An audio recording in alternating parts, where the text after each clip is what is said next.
द्वंद्व कहाँ तक पाला जाए, युद्ध कहाँ तक टाला जाए, तू राणा का वंशज पैंक जहां तक भाला जाए, जिसके दोनों तरफ लिखा हो भारत सिक्का वही उछाला जाए। हेलो नमस्कार साथियों, हर एक सप्ताह बेमिसाल में आपका स्वागत है। और मैंने आपको पॉलिटी के जो 100 इंपॉर्टेंट फैक्ट थे वो आपको लिखवाए। उसके बाद कल हमने ज्योग्राफी के जो 100 महत्वपूर्ण फैक्ट्स थे उनके बारे में अध्ययन किया। आज आपके सामने 60 मिनट के अंदर इतिहास के 100 इंपॉर्टेंट फैक्ट जो हैं वो आपके लिए जानकारी है। एक खुशखबरी भी आपके लिए लेकर आया हूं, जो आपका प्यार इस सीरीज को मिला है तो इस सीरीज से संबंधित एक खुशखबरी भी आपके लिए रहने वाली है।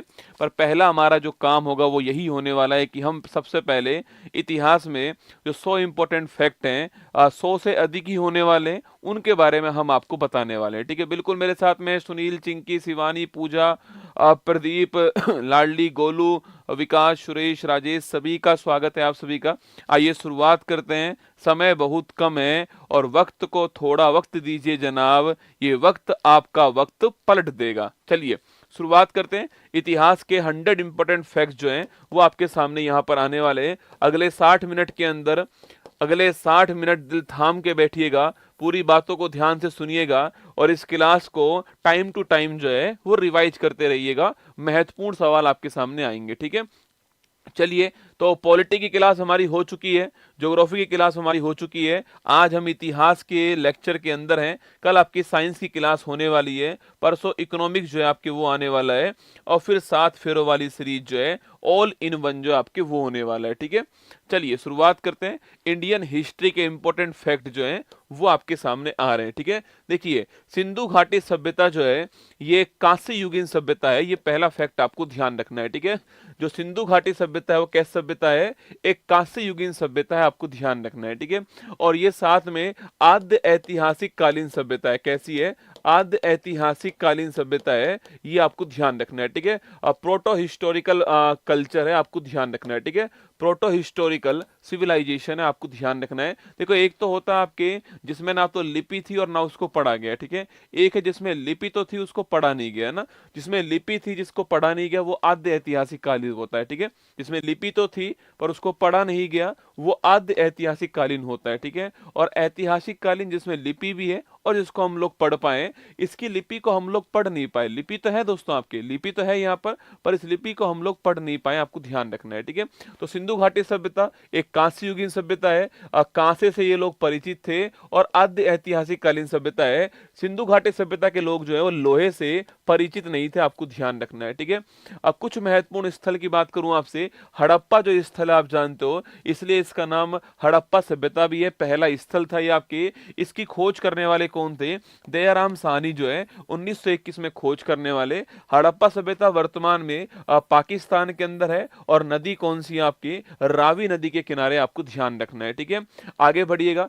मोहनजोदड़ो पूछूं आपसे, सिंधु नदी ध्यान रखिएगा आप जो है, और खोज करने वाले कौन है, राखल दास बनर्जी खोज करने वाले।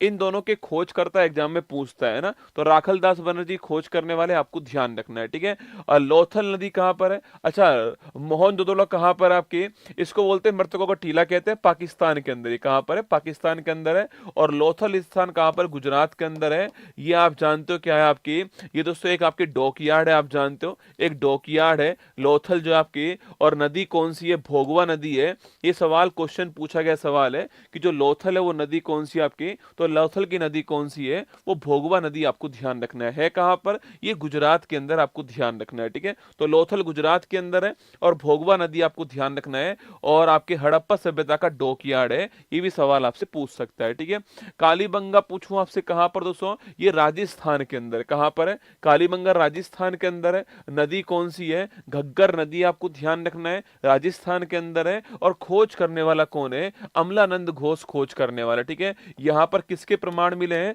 जुते हुए खेत के प्रमाण जो है यहां पर मिले, आपको ध्यान रखना है। ठीक है, कालीबंगा नदी के ऊपर ना। आगे देखिए नेक्स्ट क्वेश्चन आपके, रोपड़ की बात करूं आपसे, रोपड़ कहां है दोस्तों, पंजाब के अंदर है। और रोपड़ पूछूं आपसे, नदी कौन सी है, सतलुज नदी, आपको ध्यान रखना है। ठीक है, सवाल दोस्तों पूछे आपसे, कोट दीजी कहां पर है, ये पाकिस्तान के अंदर है, कहां पर है, कोट दीजिए स्थान कहां पर है, ये पाकिस्तान के अंदर, ठीक है। अगला क्वेश्चन पूछे, हाँ कालीबंगा का अर्थ क्या होता है, काले रंग की चूड़ियां होता है ना। चन हुदड़ो पूछूं आपसे, मनके बनाने का जो कारखाना है वो कहां पर मिला है, मनके बनाने का जो कारखाना है वो चंद हुदड़ो के अंदर मिला है और है कहां पर, पाकिस्तान के अंदर, ठीक है।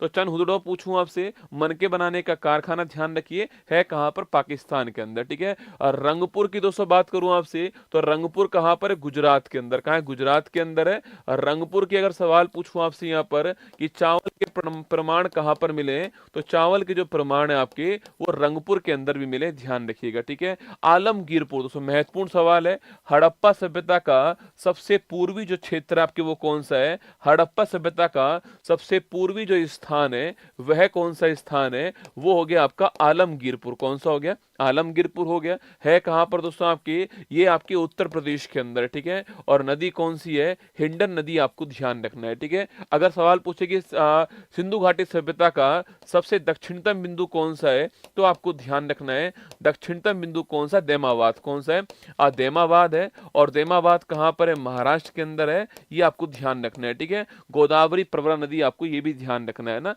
तो पूर्वी स्थान हो गया है, उत्तर प्रदेश के अंदर है, हिंडन नदी आपको ध्यान रखना है ना। आगे देखिए नेक्स्ट क्वेश्चन है, सुतकागडोर पूछूं आपसे, ये नदी कौन सी है आपके, दाक्ष नदी, आपको ध्यान रखना है। और ये भी कहां पर है, बलूचिस्तान पाकिस्तान के अंदर, आपको नोट करना है, ठीक है। अगला क्वेश्चन आपसे, बनावली पूछूं कहां पर है, ये हरियाणा के अंदर, ठीक है। तो बनावली कहां पर, हरियाणा के अंदर है, ये आपको ध्यान रखना है, ठीक है। धोलावीरा एग्जाम के लिए महत्वपूर्ण सवाल है, हड़प्पा सभ्यता का एकमात्र स्थान जो कि 3 भागों में बटा हुआ है, पश्चिम के अंदर बटा हुआ है, पूरब के अंदर बटा हुआ है और एक मध्य के अंदर बटा हुआ है, ठीक है। हड़प्पा सभ्यता का एकमात्र स्थान जो 3 भागों में डिवाइड है वो कौन सा है, वो हो गया आपका धोलावीरा। है कहां पर दोस्तों आपके, ये आपके कहां पर है, तो ये राजस्थान के अंदर है, सॉरी आपके ये गुजरात के अंदर है। और अभी हाल ही में इसको 40वें नंबर का यूनेस्को विश्व धरोहर जो है ये घोषित किया गया, आपको ध्यान रखना है, ठीक है। तो धोलावीरा कहां पर है, धोलावीरा जो है आपके वो गुजरात के अंदर, आपको एग्जाम में सवाल पूछ ले तो आपको ठीक करके आना है, ठीक है। आगे बढ़िए, भारतीय आर्कियोलॉजिकल सर्वे ऑफ इंडिया, सवाल पूछूं आपसे, आर्कियोलॉजिकल सर्वे ऑफ इंडिया जो है इसकी स्थापना कब होती है, तो आर्कियोलॉजिकल सर्वे ऑफ इंडिया की स्थापना 1861 के अंदर होती है। संस्थापक का नाम क्या है, अलेक्जेंडर कनिंगम जो है संस्थापक का नाम है, ठीक है। तो आर्कियोलॉजिकल सर्वे ऑफ इंडिया की स्थापना कब होती है, 1861 में होती है। और आपके अलेक्जेंडर कनिंगम जो है, ध्यान रखना ये इसके संस्थापक थे, आपको ध्यान रखना है, ठीक है। अगला क्वेश्चन दोस्तों आपके, अगर पूछूं आपसे मोहनजोदड़ो पूछूं आपसे, इसकी सबसे बड़ी इमारत कौन सी है, विशाल अन्नागार। सवाल पूछे कभी आपसे सबसे बड़ी इमारत कौन सी है, विशाल अन्नागार है। और यहाँ की जो कांसे की जो मूर्ति, कांसे की जो नर्तकी की मूर्ति है ये भी बड़ी फेमस है। सवाल पूछे कांसे की नर्तकी की मूर्ति कहाँ से मिली है, यहीं से मिली है, आपको ध्यान रखना है। और सबसे बड़ी इमारत भी कौन सी है आपकी, वो है आपके विशाल अन्नागार, भी आपको नोट करना है, ठीक है। अफगानिस्तान में सोर्तुगई नामक स्थल से नहरों के अवशेष मिले, लगाओ स्टार। आपके अफगानिस्तान में सोर्तुगई जो स्थान है यहां से नहरों के अवशेष मिले, आपको ध्यान रखना है, ठीक है। आगे देखिए, सिंधु घाटी सभ्यता के कालीबंगा स्थल से भूकंप और जुते हुए खेत के प्रमाण मिले, आपको ध्यान रखना है, ठीक है। तो कालीबंगा स्थान से जुते हुए खेत के प्रमाण और भूकंप के प्रमाण आपके प्राप्त हुए हैं। सिंधु घाटी सभ्यता की सबसे बड़ी विशेषता क्या है, इसकी अद्भुत नगर नियोजन व्यवस्था, ठीक है। सिंधु घाटी सभ्यता की सबसे बड़ी विशेषता क्या है आपकी, उसका जो नगर नियोजन है और जल निकासी सिस्टम जो है वो सबसे बड़ी व्यवस्था, आपको ध्यान रखना है। इसे भारत की पहली नगरी, भारत का पहला नगरीकरण पूछूं आपसे वो कहां पर हुआ था, वो यही है आपके हड़प्पा सभ्यता, ठीक है। अच्छा, भारत का सेकंड नगरीकरण कब हुआ था, लिखना आपके, ये हुआ था कब आपके, ये हुआ था महाजनपद काल में। कब हुआ था, महाजनपद जो काल है आपके वहां पर हुआ है, ठीक है। तो पहला आपके हड़प्पा सभ्यता है और दूसरा कौन सा है, महाजनपद काल, आपको ध्यान रखना है, ठीक है। अगला क्वेश्चन देखिए, ऋग्वेद सबसे प्राचीनतम ग्रंथ है ना, ऋग्वेद जो है सबसे प्राचीनतम प्राचीनतम वेद है, आपको ध्यान रखना है, ठीक है। नदियों के नाम क्या थे आपके, तो झेलम नदी जो है इसका नाम क्या था, वितिस्ता इसका नाम था झेलम का, ठीक है। चेनाब नदी का नाम क्या था, अश्कनी जो है चेनाब का नाम था ना। व्यास का नाम क्या था, विपासा या फिर जो विपासा है ये व्यास का नाम था, ठीक है। रावी का नाम क्या है, परूषणी रावी का नाम है, ठीक है। और सतलुज का पूछूं आपसे नाम क्या है, इसका नाम सतुद्री था, ठीक है। एग्जाम में सवाल वितिस्ता का पूछता है, अस्कनी का पूछता है और परूषणी का पूछता है ना। तो झेलम को वितिस्ता कहते हैं, चिनाब को अश्कनी कहते हैं और रावी को परूषणी कहते हैं। ये तीन आपको ध्यान रखना है। और वेदों के अंदर जो नदियों के नाम है उसमें वितिस्ता, अश्कनी और परूषणी आपको ध्यान रखना है, ठीक है। आगे बढ़िए। सभा और समिति को अथर्ववेद में प्रजापति की दो पुत्रियों के नाम से जानते हैं, ठीक है। सभा और समिति को अथर्ववेद के अंदर प्रजापति की दो पुत्रियां कहा जाता है, ठीक है। ऋग्वेद के 7वें मंडल में, कुल मिलाकर मंडल कितने आपके 10 मंडल है, ठीक है। ऋग्वेद के 7वें मंडल में दशराज युद्ध है उसका वर्णन किया गया, आपको ध्यान रखना है, ठीक है। और 9वें मंडल की बात करूं आपसे, वहां पर किसका दोस्तों आपके, वहां जो सोम देवता है इनका उल्लेख किया गया है, ठीक है। और 10वां जो मंडल है इसके अंदर जो पुरुष सूक्त है आपके, यहाँ पर 4 वर्णों का उल्लेख किया गया, आपको ध्यान रखना है, ठीक है। 7वें मंडल में दशराज युद्ध का उल्लेख है। अच्छा दोस्तों, किस मंडल में गायत्री मंत्र का उल्लेख है, बताओ किस मंडल में गायत्री मंत्र का उल्लेख है। और आपको बताना है गायत्री मंत्र जो है वो किसको समर्पित है। ये 2 क्वेश्चन आपके सामने, ठीक है। किस मंडल में गायत्री मंत्र का उल्लेख है, पहला क्वेश्चन, और गायत्री मंत्र किसको समर्पित है, ये दूसरा क्वेश्चन आपके सामने है ना। आगे बढ़िए, नेक्स्ट क्वेश्चन आपके सामने दोस्तों, वेदों के जो ब्राह्मण ग्रंथ हैं ये भी सवाल आपसे पूछता है, ठीक है। जैसे कि अगर सवाल पूछूं आपसे, ऋग्वेद जो है इसका ब्राह्मण ग्रंथ का नाम क्या, आपके ऐतरेय जो है इसका ब्राह्मण ग्रंथ है, आपको ध्यान रखना है, ठीक है। वेदों की व्याख्या करने के लिए भी आपके इनको बनाया गया है ना। अगला क्वेश्चन, हाँ, तीसरे के अंदर उल्लेख, ठीक है। गायत्री मंत्र का उल्लेख कहां पर, 3rd के अंदर है। और ध्यान रखना ये भगवान सूर्य, किसको, भगवान सूर्य जो है इनको समर्पित है, आपको ध्यान रखना है, ठीक है। तो गायत्री मंत्र भगवान सूर्य को समर्पित है, ध्यान रखिएगा ना। ऋग्वेद का ऐतरेय हो गया, सामवेद का पंचविश हो गया, ध्यान रखना। यजुर्वेद में 2 है आपके, शुक्ल और कृष्ण हो गया आपके। तो शुक्ल जो है आपके शतपथ हो गया इसका, और कृष्ण का आपके तैतरेय हो गया, अथर्ववेद का गोपथ हो गया। ये महत्वपूर्ण क्वेश्चन है, ठीक है।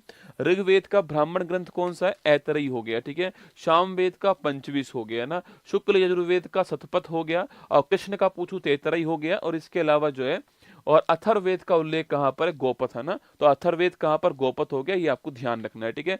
एग्जाम में सवाल बनता है, तैयार रहेगा इस सवाल के लिए, ये सवाल आपके एग्जाम में पूछ सकते हैं आपसे, ठीक है। आगे देखिए दोस्तों, ऋग्वेद, सामवेद, यजुर्वेद को वेद त्रयी के नाम से जानते हैं, ठीक है। अथर्ववेद वेद त्रयी में शामिल नहीं है, ठीक है। अच्छा, अगला सवाल दोस्तों आपके, जो ये वेद हैं आपके, इन वेद में जो मंत्रोच्चारण करने वाले होते हैं उन्हें बोलते हैं, जो पुजारी, जो पुरोहित होते हैं उनके नाम अलग अलग होते हैं, ठीक है। ऋग्वेद में जो मंत्रों का उच्चारण करता है पुरोहित, उसको होत्र कहते हैं, लगाना स्टार। ऋग्वेद के मंत्रों का उच्चारण करने वाले ऋषि या पुरोहित को क्या बोलते हैं, होत्र कहते हैं। क्या कहते हैं, होत्र कहते हैं, आपको ध्यान रखना है, ठीक है। 9वें मंडल में सोम देवता का उल्लेख है, हम पहले ही बात कर चुके हैं, ठीक है। वहीं दोस्तों आपके ऋग्वेद के बाद में अगर यजुर्वेद पूछूं आपसे, यहां पर कर्म कांडों का संपन्न करने वाला जो पुरोहित है उसको अथर्वयु कहते हैं। क्या बोलते हैं, अथर्वयु कहते हैं। और सामवेद में मंत्रों का उच्चारण करने वाले को उद्घाता कहते हैं। ये तीनों क्वेश्चन आपको ध्यान रखना है, ठीक है। तो ऋग्वेद में जो आपके पुरोहित है उसका नाम क्या है, ऋग्वेद में पुरोहित का नाम होत्र या फिर होता हो गया, ठीक है। सामवेद में जो पुरोहित है उसका नाम क्या, उद्घाता हो गया ना। यजुर्वेद में जो पुरोहित है उसका नाम क्या हो गया, उसका नाम आपके अथर्वयु हो गया, नोट करना। ये लोग यजुर्वेद में अथर्वयु कहते हैं, सामवेद में उद्घाता कहते हैं उसको, और ऋग्वेद में होत्र कहते हैं, आपको ध्यान रखना है, ठीक है। ऋग्वेद के 10वें मंडल में पुरुष सूक्त में पहली बार 4 वर्णों का उल्लेख है, आप जानते हो, ठीक है, इस बात को ना। आगे देखिए, सामवेद को भारत में भारतीय संगीत का जनक भी कहा जाता है, ठीक है। संगीत की उत्पत्ति कहां से हुई है, सामवेद से हुई है, आपको ध्यान रखना है, ठीक है। आगे देखिए, नेक्स्ट क्वेश्चन आपके, अथर्ववेद के अंदर जादू टोना, शल्य चिकित्सा जो है इनका उल्लेख कहां मिलता है, अथर्ववेद में मिलता है, ठीक है। तो अथर्ववेद के अंदर जादू टोना, अंधविश्वास जो है इसका उल्लेख कहां पर मिलता है, अथर्ववेद के अंदर मिलता है, आपको ध्यान रखना है, ठीक है। भारत का राष्ट्रीय आदर आदर्श वाक्य सत्यमेव जयते जो है, ये वाक्य कहाँ से आया है? मुंडकोपनिषद से आया है। कहाँ से आया है? मुंडकोपनिषद जो है, यहाँ से कौन सा वर्ड आया आपके? सत्यमेव जयते दोस्तों आया है। ठीक है, अगर सवाल पूछूं आपसे, चार जो आश्रम है, ये चार आश्रम किस उपनिषद से आए आपके? तो ये आए आपके जवालो उपनिषद से। किससे आए? जवालो उपनिषद से आए हैं। चार आश्रम आपको ध्यान रखना है। ठीक है, सत्यमेव जयते कहाँ से आया? मुंडकोपनिषद से आए। और जो चार आश्रम है आपके, वो कहाँ से आए? वो जवालो उपनिषद से आए, आपको ध्यान रखना है। वेदांग की संख्या पूछूं आपसे, तो वेदों की व्याख्या करने के लिए वेदांग बनाया गया, और वेदांग की संख्या कुल मिलाकर 6 होती है, ध्यान रखना। एक शिक्षा है, एक कल्प है, एक व्याकरण है, एक निरुक्त है, एक छंद है और एक ज्योतिष है। ठीक है, तो वेदांग की संख्या कितनी है आपके? 6 वेदांग की संख्या है। शिक्षा, कल्प, व्याकरण, निरुक्त, छंद और ज्योतिष आपको ध्यान रखना है।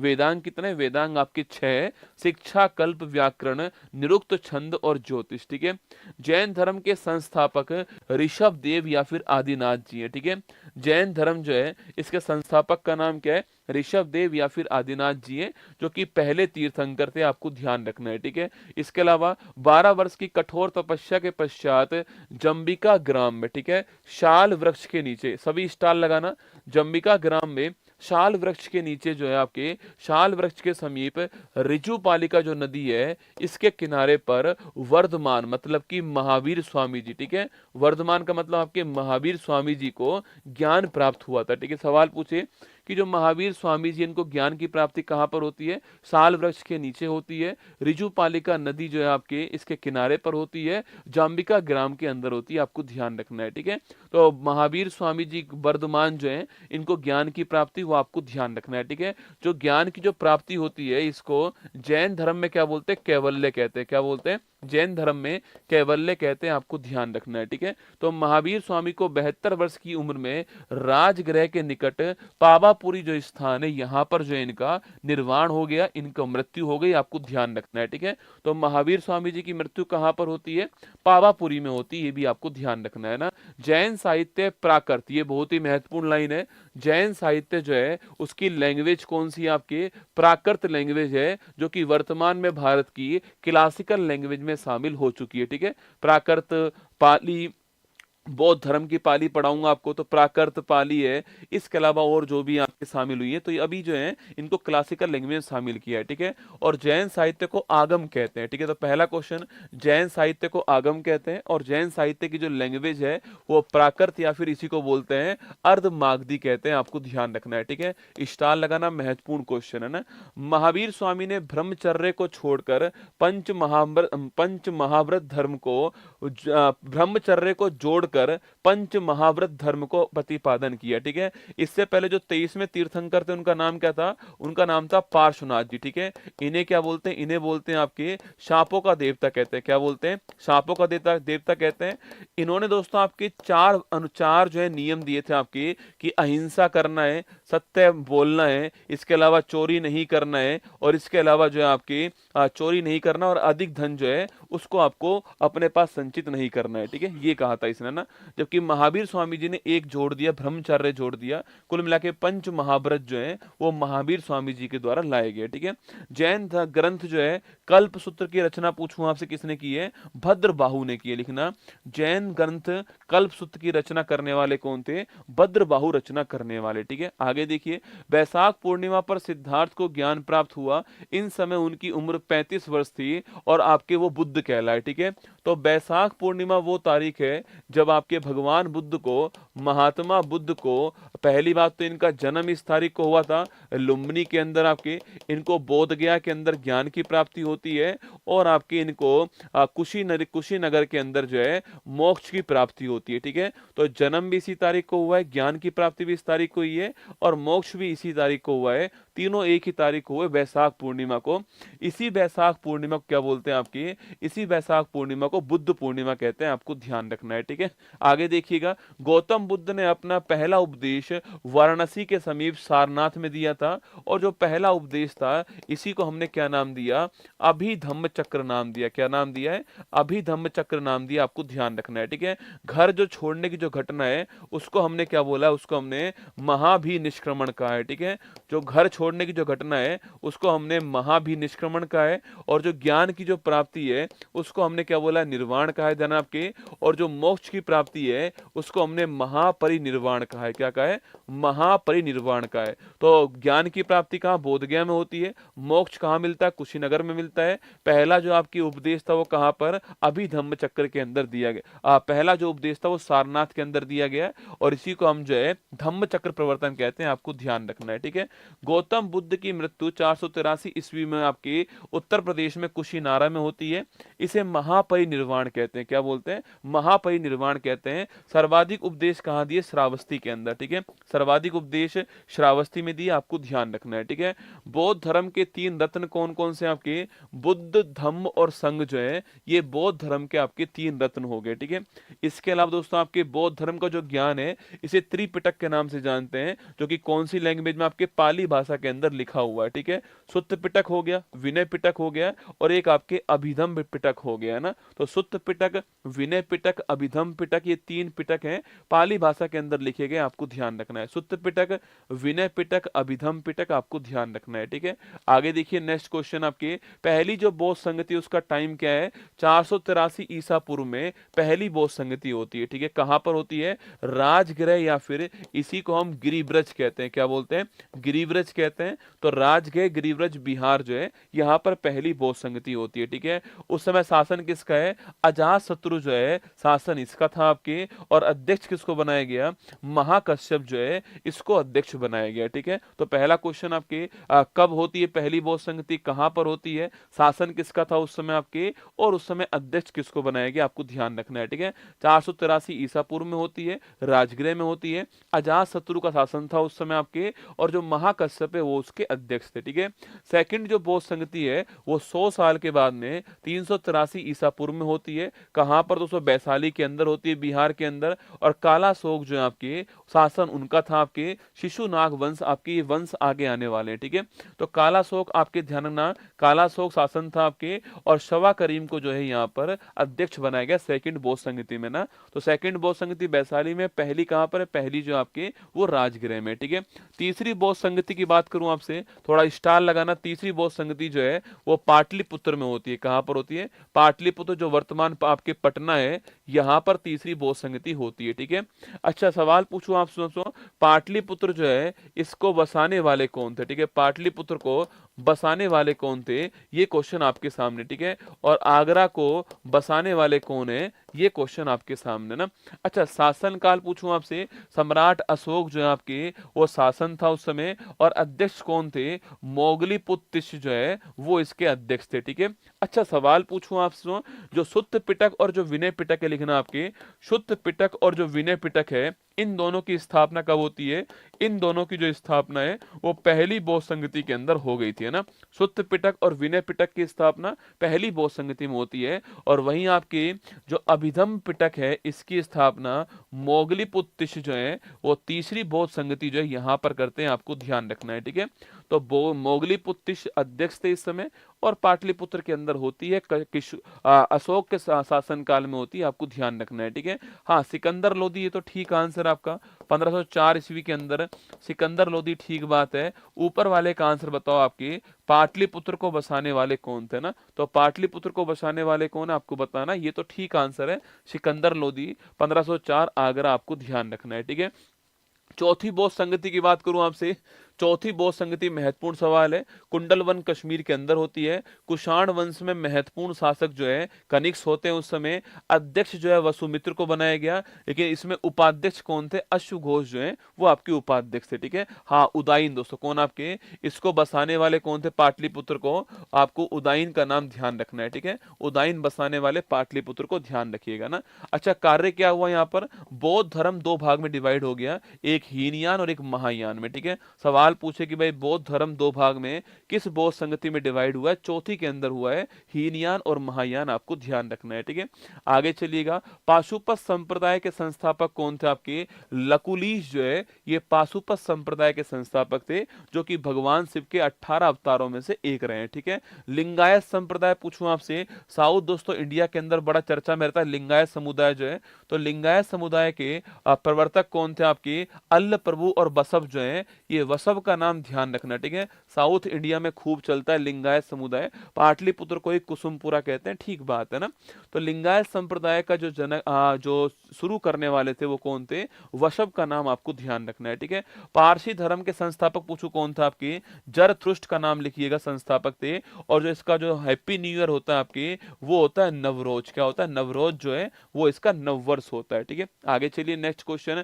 बौद्ध ग्रंथ अंगुतर निकाय और जैन धर्म भगवती सूत्र में 16 महाजनपदों का उल्लेख है। ठीक है, तो 16 महाजनपद कहाँ कहाँ पर है, तो अंगुतर निकाय बौद्ध धर्म के अंदर और जैन धर्म भगवती सूत्र में 16 महाजनपदों का दोस्तों उल्लेख किया गया है। ठीक है, 16 महाजनपद में बज्जी और जो मल्ल है वो गणतंत्र रिपब्लिक है, बाकी सारे राजतंत्र है। ठीक है, तो दो जो जनपद है आपके, दो महाजनपद जो है वो गणतंत्र है, बज्जी और मल्ल, बाकी आपके राजतंत्रात्मक, आपको ध्यान रखना है। ठीक है, वहीं दोस्तों अगर सवाल पूछूं आपसे, दोस्तों एकमात्र महाजनपद कौन सा है, जो कि दोस्तों आपके, जो कि साउथ इंडिया के अंदर आपके एकमात्र महाजनपद कौन सा है जो कि साउथ इंडिया के अंदर है, पहली बात तो किस नदी के किनारे पर स्थित है, उस महाजनपद का नाम क्या है और इसकी राजधानी क्या है, ये 3 क्वेश्चन आपके सामने यहाँ पर। ठीक है, देखिए महाजनपद काल को भारतीय इतिहास में द्वितीय नगरीकरण कहते हैं। पहला कौन सा, पहला तो आपके सिंधु घाटी सभ्यता पहला हो गया, आपको ध्यान रखना है। ठीक है, तो पहला कौन सा है, हड़प्पा सभ्यता हो गया, सेकंड कौन सा आपके महाजनपद काल, और इसमें लोह का आविष्कार हुआ, किसका हुआ, लोहे का आविष्कार यहाँ पर हुआ है, वहां पर कांसा था, यहाँ पर कौन आपके, यहाँ पर आपके लोहा आ चुका है। ठीक है, सवाल मैंने पूछा आपसे जनपद का दोस्तों नाम क्या है, अशमक, क्या नाम है, अशमक महाजनपद, ध्यान रखिएगा।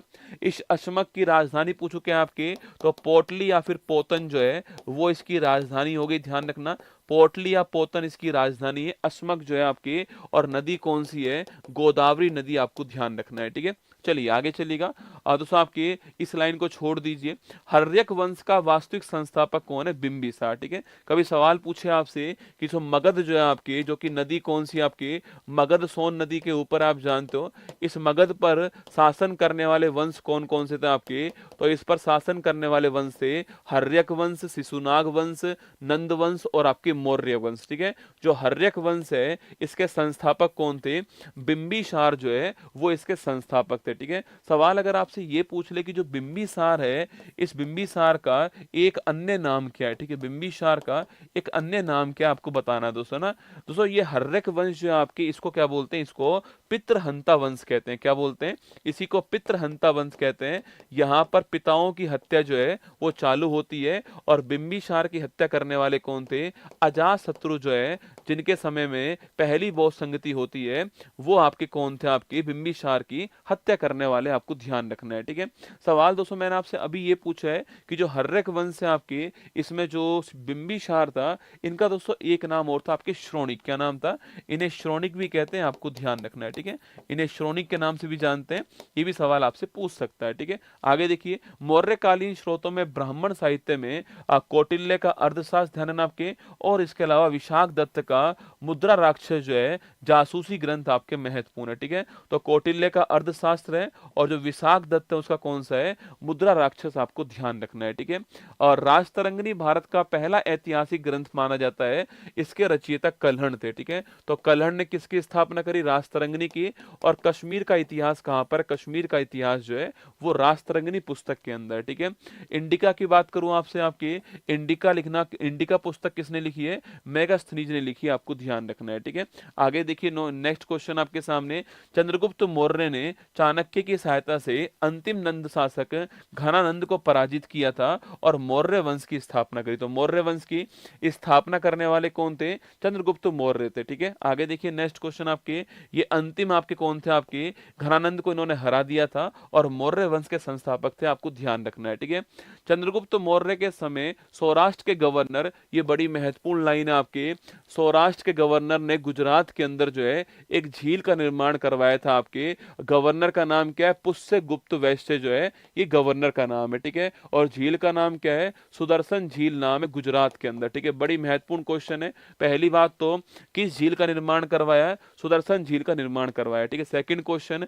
किसने करवाया? पुष्य गुप्त वैश्य ने करवाया। ठीक है, पुष्य गुप्त वैश्य कौन था? सौराष्ट्र का गवर्नर था, आपको ध्यान रखना है। ठीक है, ये सवाल आपके एग्जाम में बन सकता है ना। अशोक का वास्तविक राज्य सेवा आपके 269 ईसा पूर्व में हुआ। अच्छा, इसने कलिंग का जो युद्ध लड़ा वो कब लड़ा? आपके कलिंग का वार 261 ईस्वी जो है ये लड़ा गया, आपको ध्यान रखना है। ठीक है, अगला क्वेश्चन आपके कलिंग का, दोस्तों कलिंग के युद्ध के बाद में इसने किसकी नीति को अपना लिया? आपके इसने धम्म चक्र की जो नीति है उसको अपना लिया। और क्योंकि इस आपके युद्ध के अंदर इसका उल्लेख 13वें शिलालेख 13वें अभिलेख में किया गया है और इस आपके युद्ध में इसने बहुत सारा नरसंहार किया था, जीनोसाइड किया था, आपको ध्यान रखना है। ठीक है, तो कलिंग युद्ध की बात करूं आपसे 261 ईसा पूर्व, आपको ध्यान रखना है। अगला क्वेश्चन, इसके बाद में 13वां अभिलेख में आपको इसका उल्लेख किया गया था, नरसंहार इसमें बहुत बड़ी मात्रा में हुआ। इसके बाद में इन्होंने आपके धम्म चक्र की नीति को अपना लिया, आपको ध्यान रखना है। ठीक है, आगे देखिए अशोक के, ये बहुत ही दोस्तों बढ़िया लाइन है।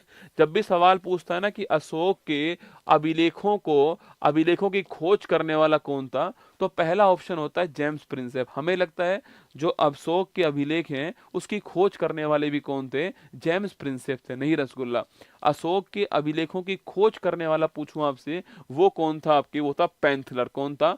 1750 ईस्वी में टी पैंथलर ने अशोक के जो अभिलेख हैं उनकी खोज की। ठीक है, अभिलेखों का अध्ययन क्या कहलाता है? आपके एपिग्राफी कहलाता है। ठीक है, आप जो अभिलेख हैं उनका जो अध्ययन होता है उसे बोलते हैं एपिग्राफी। ठीक है, तो मैंने कहा अशोक के जो अभिलेख हैं उनका जो सबसे पहले खोज करने वाले कौन थे? टी पैंथलर का नाम आपको ध्यान रखना है। ठीक है, और कौन सा अभिलेख था? दिल्ली मेरठ स्तंभ लेख जो है इसकी खोज की, आपको ध्यान रखना है। ठीक है, लेकिन अशोक के अभिलेख को पढ़ने वाले कौन थे पहले? वो जेम्स प्रिंसेप थे। कब की बात है? 1837 की बात है, आपको ध्यान रखना है। ठीक है, तो अशोक के अभिलेखों को पढ़ने वाले कौन थे? जेम्स प्रिंसेप थे। 1837 की बात है, आपको ध्यान रखना है। और किस अभिलेख को पहली बार पढ़ा है?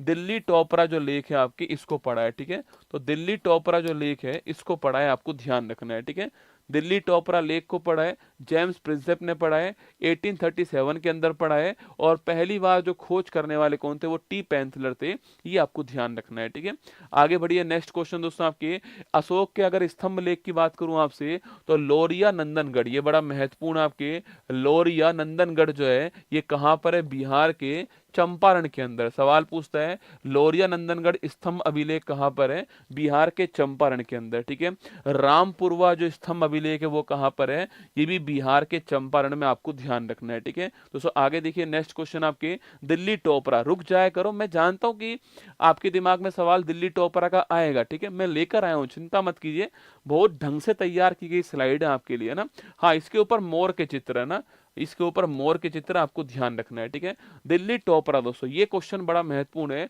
ये सर्वाधिक फेमस क्या है? स्तंभ लेख है। ठीक है, यह दोस्तों मूलतः आपके हरियाणा में था, किंतु फिरोज शाह तुगलक जो है ये इसको लाने वाला कौन था? फिरोज शाह तुगलक जो है ये इसको दिल्ली लाने वाला, आपको ध्यान रखना है। ठीक है, फिरोज शाह तुगलक जो है ये इसको दिल्ली लाने वाला था, ये आपको ध्यान रखना है। ठीक है, मूलतः आपके दिल्ली का नहीं था, पर लाने वाला कौन था? आपके फिरोज शाह तुगलक जो है आपके बाद में इसको दिल्ली के अंदर ले आया। ठीक है, अच्छा तो समाहर्ता पूछूं आपसे, समाहर्ता कौन होता है? आपके समाहर्ता जो है आपके वो आपके रेवेन्यू जो है इसको कलेक्ट करने वाला अधिकारी होता है, वित्त मंत्री। ठीक है, तो रेवेन्यू कलेक्ट करने वाला अधिकारी कौन है? समाहर्ता है। ठीक है, अगर सवाल दोस्तों आपसे यहाँ पर ये पूछे सन्निधाता क्या होता है आपके, ये दोस्तों कौन आपकी, ये जो है वो जो फंड होता है इसका हेड कौन होता है आपके? तो फंड का जो हेड आपके वो दोस्तों कौन आपके? तो फंड का जो हेड है वो होता है कौन आपके? सन्निधाता होता है। ठीक है, तो फंड का हेड कौन है? तो फंड का जो हेड है वो सन्निधाता है, आपको ध्यान रखना है। ठीक है, तो फंड का हेड कौन है आपके? फंड का हेड जो है वो सन्निधाता है, आपको ध्यान रखना है। ठीक है, फंड का हेड कौन है आपके? वो सन्निधाता है, आपको ध्यान रखना है, ठीक है। तो फंड का हेड कौन सा रसगुल्ला, तो फंड का जो हेड है आपकी वो ध्यान रखिए कौन है, तो फंड का जो हेड है वो सन्निधाता, आपको ध्यान रखना है ना। लक्षणाध्यक्ष, मुद्रा व टकसाल का जो अध्यक्ष है वो कौन आपके, वो लक्षणाध्यक्ष है ना। मुद्रा और टकसाल का जो अध्यक्ष है वो लक्षणाध्यक्ष होता है, ये भी आपको ध्यान रखना है। और रूप दर्शक जो है आपके वो अधिकारी मुद्रा आपका परीक्षण करने वाला होता है, ठीक है। सातवाहन की बात करूं दोस्तों, आपके सातवाहन जो वंश है, इस सातवाहन वंश के संस्थापक कौन है, सिमुक, कौन है, सिमुक है ना। तो सातवाहन वंश के संस्थापक कौन है, सिमुक है, ये आपको नोट करना है, ठीक है। अगला क्वेश्चन आपके, सिमुक ने राजधानी किसको बनाया, सातवाहन वंश की राजधानी कौन सी, प्रतिष्ठान, लगाओ स्टार। सातवाहन वंश की राजधानी कौन सी है, प्रतिष्ठान इसकी राजधानी है। तो सातवाहन वंश के सिमुक संस्थापक है, आपको ध्यान रखना है, और प्रतिष्ठान जो है इसकी राजधानी है, ये भी आपको ध्यान रखना है, ठीक है। आगे देखिए, सातवाहन काल में शासन का मातृसत्तात्मक, दोस्तों ना ये आपके महत्वपूर्ण क्वेश्चन है। सातवाहन जो वंश है दोस्तों आपकी, यहाँ पर जो राजा हुए उन्होंने माता का नाम आगे लगाया गौतमी पुत्र सातकर्णी, कौन आपके, तो जो माता का जो नाम है आपके वो आगे लगाया हुआ है, आपको ध्यान रखना है, ठीक है। तो सातवाहन जो वंश है ये मातृसत्तात्मक ढांचा था, ये आपको ध्यान रखना है, ठीक है। कुषाण वंश पूछूं आपसे, इसके संस्थापक कौन थे, कुजुल कडफिसस जो है ये इसके फाउंडर थे ना। तो कुषाण वंश के संस्थापक कौन है, कुजुल कडफिसस जो है ये इसके संस्थापक हैं, आपको ध्यान रखना है, ठीक है। कनिष्क ने अपनी राजधानी पुरुषपुर या फिर पेशावर को बनाया था, मथुरा इनके राज्य की दूसरी राजधानी है, ठीक है। तो मथुरा, कुषाण वंश पूछूं आपसे, पहली बात तो सोने के सिक्के जारी करने वाला वंश आपके कुषाण वंश है। कनिष्क आपके बड़ा फेमस था, यहाँ पर आपके इसकी राजधानी पुरुषपुर या फिर पेशावर थी, मथुरा इसके राज्य की दूसरी राजधानी, आपको ध्यान रखना है। आगे देखिए, गांधार कला शैली, दोस्तों ना मूर्ति बनाने की शैली होती है, गांधार शैली होती है, मथुरा शैली होती है, मूर्ति बनाने की शैली होती है। तो सवाल पूछे कि भाई कुषाण वंश ने किसका सपोर्ट किया था आपके, तो गांधार जो कला शैली है इसको सपोर्ट किया, आपको ध्यान रखना है, ठीक है। गुप्त साम्राज्य को दोस्तों भारतीय इतिहास का स्वर्णिम काल कहते हैं, ठीक है। मंदिरों का निर्माण कहाँ चालू होता है, जो मंदिर है इनका निर्माण जो है वो गुप्त काल में चालू हुआ, आपको ध्यान रखना है, ठीक है। तो मंदिर का निर्माण कहाँ चालू होता है, गुप्त काल में होता है, आपको ध्यान रखना है, ठीक है। जूनागढ़ शिलालेख, देखो सुदर्शन झील का निर्माण करवाने वाले कौन थे आपके, वो तो मैं आपको सौराष्ट्र के गवर्नर का नाम लिखा चुका हूं, उसका पुनर्निर्माण करवाने वाले कौन लिखना आपके, तो वो थे स्कंदगुप्त। ये भी बड़ा महत्वपूर्ण क्वेश्चन है, सुदर्शन झील जो गुजरात के अंदर थी इसका पुनर्निर्माण करवाने वाले कौन थे, स्कंदगुप्त थे, आपको ध्यान रखना है। और ये बात कहाँ लिखी हुई है, जूनागढ़ अभिलेख में, जूनागढ़ शिलालेख में ये बात लिखी हुई है, आपको ध्यान रखना है, ठीक है। आगे देखिए, सती होने का सबसे पहला अभिलेख कहाँ पर मिला है, भानुगुप्त के एरन अभिलेख से मिलता है, ठीक है। तो भानुगुप्त का जो एरन अभिलेख है, सती होने का पहला अभिलेख जो है वो यहाँ पर मिलता है, आपको ध्यान रखना है, ठीक है। तो भानुगुप्त के एरन अभिलेख से, ठीक है। नालंदा विश्वविद्यालय की स्थापना करने वाले भी कौन थे, वो भी यही थे, आपको ध्यान रखना है, ठीक है। नालंदा विश्वविद्यालय की स्थापना करने वाले कौन थे, वो भी भानुगुप्त थे, आपको ध्यान रखना है, ठीक है। कवि कालिदास ने 7 ग्रंथों की रचना की है, वो कौन कौन दोस्तों आपके, वो थे आपके कुमार संभव थे, आपका रघुवंश था, ऋतु संहार था, मेघदूत था, विक्रमोर्वशीय था, आपके मालविकाग्नि मित्रम। ये जो मालविकाग्नि मित्रम है ना, ये एक बार आपके यूपीएससी ने पूछा हुआ है इसको, ठीक है, ध्यान रखिएगा ना। तो मालविकाग्नि मित्रम, ऋतु संहार, मेघदूत, रघुवंश, कुमार संभव, अभिज्ञान शाकुंतलम कहाँ के, यहीं के, ध्यान रखना। और दोस्तों आपके, अरे इसको नालंदा विश्वविद्यालय का निर्माण करने वाले कुमार गुप्त थे ना, इसको ठीक करना।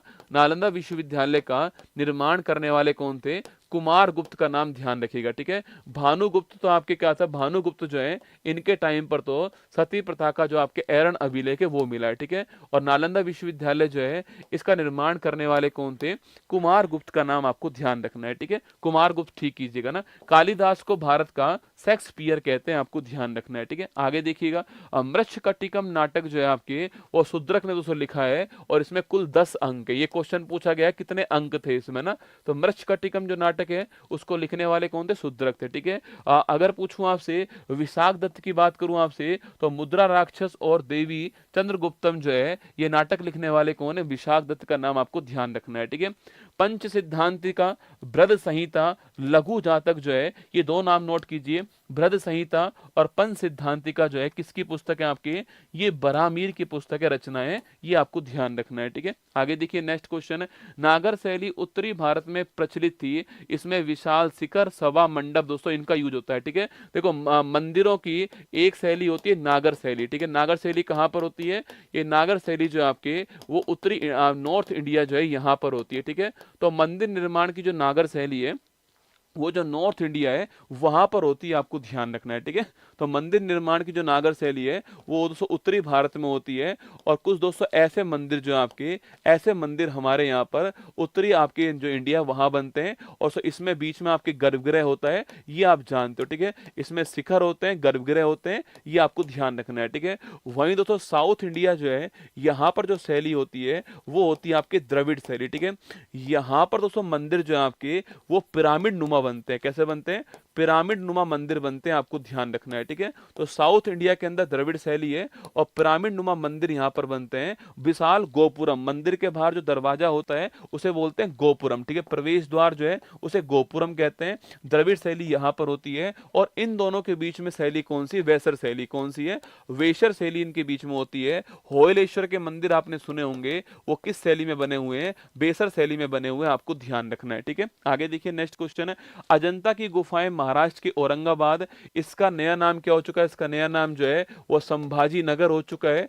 तो महाराष्ट्र के औरंगाबाद या फिर संभाजी नगर में कौन है, अजंता की गुफाएं, आपको ध्यान रखना है। 1983 के अंदर इनको यूनेस्को में शामिल किया गया, आपको ध्यान रखना है। इसमें कुल 29 गुफाएं हैं। गुफा नंबर 16 में मरनासन राजकुमारी का चित्र आपके, और गुफा नंबर 17 में चित्रशाला जो है इसका उल्लेख है। ठीक है, तो गुफा नंबर 16 में मरनासन राजकुमारी और गुफा नंबर 17 के अंदर चित्रशाला का उल्लेख है। 1983 में हमने इसको यूनेस्को की वर्ल्ड हेरिटेज साइट के अंदर शामिल किया, आपको ध्यान रखना है। ठीक है, अहोल आपके जो अभिलेख है इसकी रचना पुलकेशिन सेकंड ने की आपके, और उसके टाइम पर जरवारी कौन था आपके, रवि कीर्ति, आपको ध्यान रखना है। ठीक है, दोस्तों आप पुलकेशिन सेकंड को जानते होंगे, हर्षवर्धन को हराने वाले कौन थे, हर्षवर्धन को जो हराने वाले थे वो पुलकेशिन सेकंड ही थे। अहोल अभिलेख की रचना इनके टाइम पर होती है, ध्यान रखना। और रवि कीर्ति का नाम भी आपको ध्यान रखना है। ठीक है, सिंह विष्णु के दरबार में महान विद्वान दोस्तों भारवी हुए। ठीक है,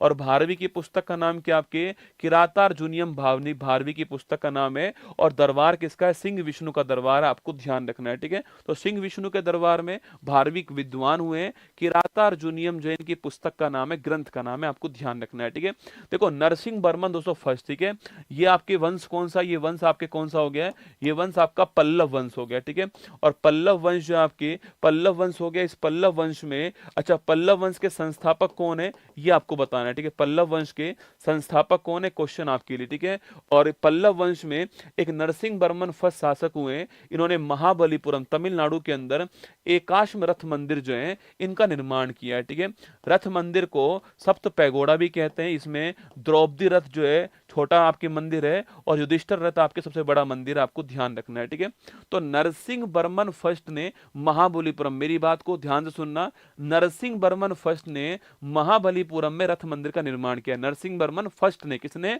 प्रथम की बात कर रहा हूं, पहले ने रथ मंदिर बनवाए कहां पर, तमिलनाडु के अंदर महाबलीपुरम में, आपको ध्यान रखना है। ठीक है, दोस्तों विजयालय तो चोल वंश के थे ना, विजयालय तो चोल वंश के संस्थापक हैं। दंती दुर्ग जो है आपके ये राष्ट्रकूट वंश के, किसके, राष्ट्रकूट वंश के।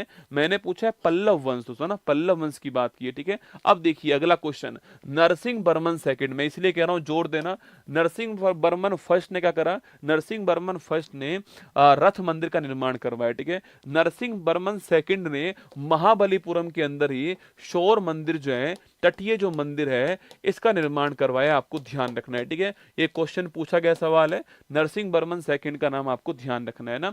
चोल वंश को दक्षिण भारत का सबसे प्राचीनतम वंश मानते हैं। इसका संस्थापक कौन, आपके विजयालय जो है ये इसका संस्थापक है, आपको ध्यान रखना है। ठीक है, सिंह विष्णु, अरे ये जो नाम लिख रहा है यही आपके संस्थापक पल्लव वंश के। ठीक है, तो चोल वंश की बात करूं आपसे, चोल वंश में विजयालय संस्थापक थे, ये आपको ध्यान रखना है। ठीक है, अलबरूनी महमूद गजनवी के साथ में भारत दोस्तों आता है। पहली बात तो इसकी पुस्तक का नाम क्या है, किताब उल हिंद है, इसी को हम लोग तहकीक हिंद कहते हैं। ठीक है, इसी को हम लोग तहकीक हिंद कहते हैं, आपको ध्यान रखना है, ठीक है। तो अल बरूनी की पुस्तक का नाम किताब उल हिंद है, इसी को हम लोग तहकीक हिंद कहते हैं, और ये किसके साथ में आता है, महमूद गजनवी के साथ में आया था, आपको ध्यान रखना है, ठीक है। 1191 के अंदर मोहम्मद गोरी और पृथ्वीराज चौहान के बीच में तराइन का पहला वॉर होता है, ठीक है। तो तराइन का जो पहला वॉर है वो 1191 ईस्वी के अंदर मोहम्मद गोरी और पृथ्वीराज चौहान जो इनके बीच में हुआ, आपको ध्यान रखना है, ठीक है। तो मोहम्मद गोरी पृथ्वीराज चौहान के बीच में तराइन का पहला वॉर होता है, कब होता है, 1191 के अंदर होता है, और ध्यान रखना तराइन का पहला वॉर कहां पर, तराइन के अंदर होता है, ठीक है।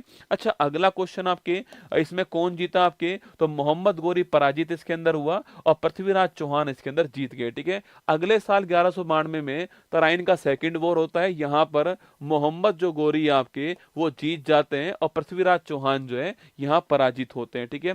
दिल्ली सल्तनत दोस्तों पूछूं आप, यहां पर 5 वंशों ने आपके शासन किया है। ये 5 वंश के नाम कौन कौन से हैं, इनको बोलते हैं गुलाम वंश, क्या बोलते हैं, गुलाम वंश या फिर मामलुक वंश कहते हैं, ठीक है। तो गुलाम वंश कह दीजिए या फिर मामलुक वंश कह दीजिए, एक ही बात है ना। संस्थापक कौन था इसका, कुतुबुद्दीन ऐबक संस्थापक था, आपको ध्यान रखना है, ठीक है। इसके बाद खिलजी वंश आता है, संस्थापक कौन है, जलाउद्दीन खिलजी संस्थापक। तुगलक वंश आता है, गयासुद्दीन तुगलक हो गया। सैयद वंश आता है, खिज्र खां हो गया। लोधी वंश आता है, बहलोल लोधी हो गया, ठीक है। तो 5 वंशों ने दिल्ली के ऊपर शासन करा है। इसमें पहला मामलुक या गुलाम वंश है, कुतुबुद्दीन ऐबक संस्थापक है, खिलजी वंश है, जलाउद्दीन खिलजी, तुगलक वंश है, गयासुद्दीन तुगलक, सैयद वंश है, खिज्र खां और लोधी वंश है, बहलोल लोधी। कभी आपसे सवाल ये पूछ ले कि भाई इन पांचों में से सबसे लंबा कार्यकाल जो है वो किस वंश का दोस्तों रहा है, ठीक है।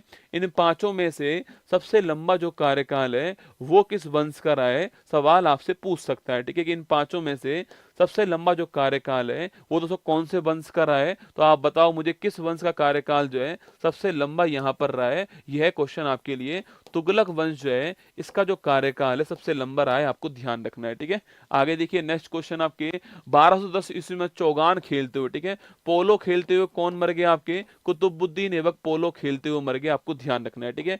इसी को लाख बख्श कहते हैं, क्या बोलते हैं, इसी को लाख बख्श कहते हैं। कुतुबुद्दीन ऐबक को चौगान खेलते हुए इसकी मृत्यु हो गई, ध्यान रखिए, ठीक है। अगला क्वेश्चन, कुतुबुद्दीन ऐबक के बाद कौन आया, इल्तुतमिश आ गया, ठीक है। इसकी बात करूं मैं आपसे तो लाहौर के स्थान पर कुतुबुद्दीन ऐबक ने लाहौर को अपनी राजधानी बनाया था ना।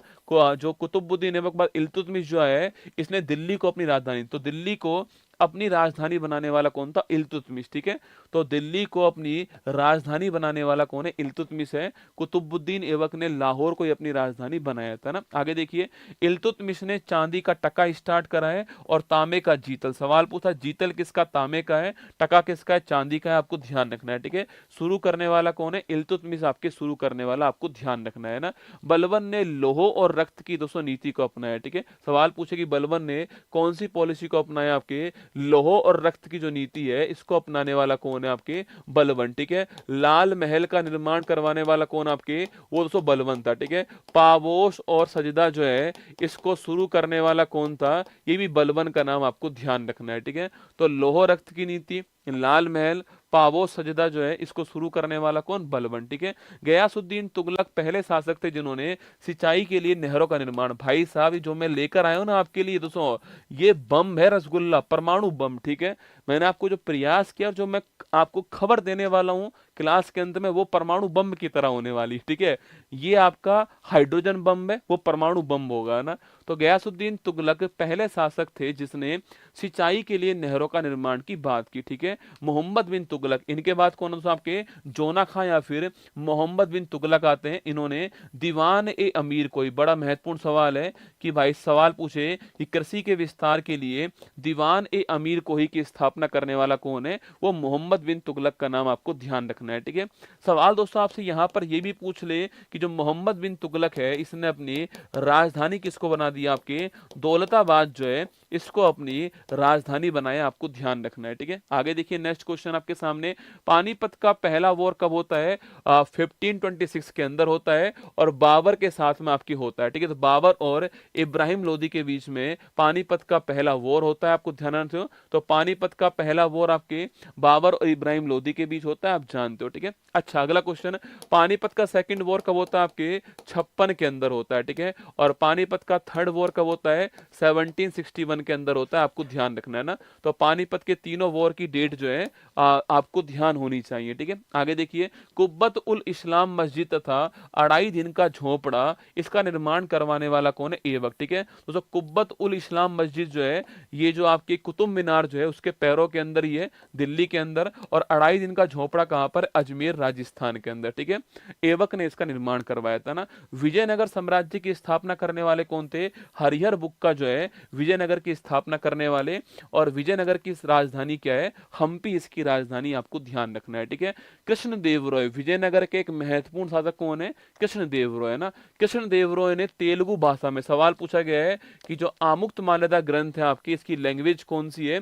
इसकी लैंग्वेज आपके तेलुगु भाषा, ठीक है। तो कृष्णदेव राय ने तेलुगु भाषा का प्रसिद्ध ग्रंथ आमुक्तमाल्यदा लिखा था, और संस्कृत में जाम्बती कल्याणम, ठीक है। तो दो ग्रंथ हैं इनके, जाम्बती कल्याणम और आमुक्तमाल्यदा। जाम्बती कल्याणम संस्कृत के अंदर है और ये तेलुगु के अंदर है, और इनके दरबार में अष्टदिग्गज थे। कौन थे इनके दरबार? दोस्तों इनके दरबार में अष्टदिग्गज का नाम आपको ध्यान रखना है ना।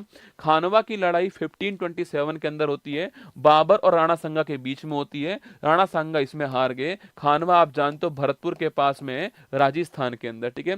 सर टॉमस रो और कैप्टन हॉकिंस 1600-208 में आपके जहांगीर के समय आपके भारत में दोस्तों आते हैं, ठीक है। तो कैप्टन हॉकिंस आपके 1608 ईस्वी के अंदर आपके जहांगीर के समय जो है भारत में आया था, ये आपको ध्यान रखना है, ठीक है। आगे देखिए, नूरजहां ने आगरा में अपने पिता के लिए, ठीक है, स्टार लगाना, एतमा उद्दौला का मकबरा, ठीक है, अपने पिता के लिए नूरजहां जो है इसने अपने पिता के लिए आगरा के अंदर एतमा उद्दौला का मकबरा बनाया, और यहाँ पर शैली कौन सी यूज की? आपके पित्रादुरा शैली जो है इसका यूज किया, आपको ध्यान रखना है, ठीक है। तो नूरजहां ने आगरा में, ठीक है, तो नूरजहां ने आगरा में अपने पिता एतमा उद्दौला का मकबरा बनवाया, ध्यान रखना, और आपके पित्रादुरा शैली जो है इसका यूज करा, आपको ध्यान रखना है, ठीक है। मनसबदारी प्रथा को शुरू करने वाला कौन? अकबर था। 1575 में मनसबदारी को स्टार्ट किया गया, आपको ध्यान रखना है, ठीक है। तो मनसबदारी प्रथा को शुरू करने वाला अकबर है, और 1575 में इसको स्टार्ट किया, आपको ध्यान रखना है ना। पुरंदर की संधि 1665 में महाराजा जयसिंह और शिवाजी के बीच होती है, ठीक है। छत्रपति शिवाजी महाराज लिखना, छत्रपति शिवाजी महाराज जो है इनके बीच में आपके पुरंदर की संधि कब होती है? 1665 में होती है, आपको ध्यान रखना है, ठीक है। इनके दरबार में कौन थे? अष्टप्रधान। कौन थे इनके दरबार में? अष्टप्रधान थे, और पेशवा जो है आपके, जो कि प्रधानमंत्री थे, आपके ध्यान रखना, ठीक है। सुमंत जो है आपके वो विदेश मंत्री थे, ये पोस्ट भी आपको ध्यान रखनी है, ठीक है। तो अष्टप्रधान किसके दरबार में? छत्रपति शिवाजी महाराज के दरबार में, और 1665 में संधि होती है, ये आपको ध्यान रखना है, ठीक है। चौथ और सरदेशमुखी जो आपके मराठा जो है आपके, ये वसूलते थे, ठीक है। पहली बात चौथ पूछूं आपसे, ये 1/4 हिस्सा है। सरदेशमुखी जो है आपके वो 1/10 है, ठीक है। सरदेशमुखी किसके पास गया है? सरदेशमुखी जो है आपके वो छत्रपति जो महाराज है इनके पास जाता है, ठीक है। और जो चौथ है आपके वो किसके पास जाता है? चौथ जो है जो मराठा जो राजा थे उनके पास जाता है। आस पास के जो राज्य हैं उनको सुरक्षा प्रदान करने के लिए चौथ सरदेशमुखी जो है वो वसूलते थे, आपको ध्यान रखना है, ठीक है। दोस्तों ये आपका 100 क्वेश्चन जो है वो एंशियंट हिस्ट्री और आपका जो मिडाइवल हिस्ट्री है इसके 100 क्वेश्चन आपके सामने, ठीक है। मैंने आपसे 1 घंटा कहा था, पर मैंने आपको लगभग 50 मिनट के अंदर जो है इसको निपटा दिया, ठीक है। क्योंकि एक्चुअली में जो आपकी मॉडर्न हिस्ट्री है ना, इसको मुझे एक अलग से क्लास में पढ़ाना पड़ेगा, ठीक है। तो हिस्ट्री में एक क्लास और होगी मॉडर्न हिस्ट्री की, है ना। तो इतिहास में एक क्लास आपकी और होने वाली है, कौन सी? मॉडर्न हिस्ट्री की, ठीक है। तो इतिहास में एक क्लास आपके आधुनिक इतिहास की अलग से होने वाली है। संभाजी कौन थे? अब तो आप जान चुके हो संभाजी कौन है। शिवाजी महाराज जो है इन्हीं के बेटे कौन था? आपके संभाजी महाराज थे, आप जानते हो, ठीक है। तो मॉडर्न हिस्ट्री की एक क्लास आपकी और लेने वाला हूं अलग से। 100 क्वेश्चन करा चुका हूं, अब आपको लगे नहीं लगे वो अलग बात है, पर आप काउंट कर लेना 100 फैक्ट जो है वो आपको मैं लिखा चुका हूं, ठीक है। 50 पेज हो चुके हैं, 50 पेज हो चुके हैं, और एक पेज में 2 से कम है ही नहीं दोस्तों आपके। किसी में 3 है, किसी में 3 देखो आपके, तो एक पेज में 3 से कम नहीं है। 50 पेज हो चुके हैं, मतलब कि 100 से ऊपर क्वेश्चन तो आपके 100% हो चुके हैं। एक इतिहास की क्लास आपकी अलग से लेने वाला हूं मैं आपके, जो आपकी मॉडर्न हिस्ट्री क्लास होने वाली है उसको मैंने अलग कर दिया, ठीक है। एक सूचना आपके लिए आगरा वालों के लिए ये है कि 22 तारीख को आगरा में सेमिनार होने जा रहा है। 22 तारीख को मैं खुद आ रहा हूं आपसे आगरा मिलने के लिए। 10 बजे सेमिनार होगा। ये QR कोड यहाँ पे लगा हुआ है, ऊपर आपको लिंक मिल जाएगा। अपनी सीट आज ही पक्की कर लेना भाई साहब, कल का वेट भी मत करना, कल हो सकता है नंबर ही ना आए आपका। इसकी क्षमता 900 की है और 500 प्लस बच्चे आपके इसमें हो चुके हैं, ठीक है। इसलिए मैं आपको बता रहा हूँ कि अभी जो है एक फॉर्म है आपकी, 20 रुपये उसका शुल्क है, भर करके उस फॉर्म को पूरा फिलअप कर दीजिएगा और अपनी सीट पक्की कर लीजिएगा। और 22 तारीख को, 22 मार्च को सुबह 10 बजे आपसे मुलाकात होगी आगरा के अंदर। आगरा में आपसे मुलाकात होने वाली है। हम आ रहे हैं आपके शहर आगरा के अंदर। ये क्यूआर कोड यहाँ पर दिया गया है, ठीक है। अब आगरा में पहला आगरा के अंदर, उसके बाद देखते हैं आगे कहाँ कहाँ पर जाएंगे। पर अब 22 मार्च को आगरा के अंदर आपसे मुलाकात होगी। जो आगरा के जितने भी स्टूडेंट्स हैं उनसे यही कहूंगा कि इस अपना फॉर्म को भर लीजिएगा और तैयार रहिएगा नागिन डांस करने के लिए। आगरा के अंदर जो है, मंजिल ने हौसलों से कहा तेरे बस की बात नहीं, हौसलों ने मंजिल की आंखों में आंखें डाल के बोला चल झुट्टी तेरी इतनी औकात नहीं। तो ये पहली और क्लास आपके सामने समाप्त होती है, इतिहास की क्लास। और हम 14 मिलियन के पास पहुंचने वाले हैं। मैं चाहता हूं कि जब हम आगरा पहुंचे तो वहाँ 14 मिलियन का केक काटें आप सभी के साथ में। तो अभी तक आपने सब्सक्राइब नहीं किया है उत्कर्ष को तो कर लीजिएगा। 14 मिलियन के हम बहुत पास पहुंच चुके हैं। आपका प्यार ही सबसे बड़ी ताकत है मेरी। अकेला खड़ा हूँ इस चैनल के ऊपर और देखिए अकेला ही चल रहा हूँ आपके सामने ना। मतलब मैं 2.5 मिलियन पर इस चैनल पर आया था, तब से आपको महसूस होगी एक बात कि इस चैनल के ऊपर अकेला मैं ही इसको खींच के ले जा रहा हूँ, अकेला मैं ही इस पे क्लास लेता हूँ, सिंगल मैं खड़ा हूँ आपके सामने।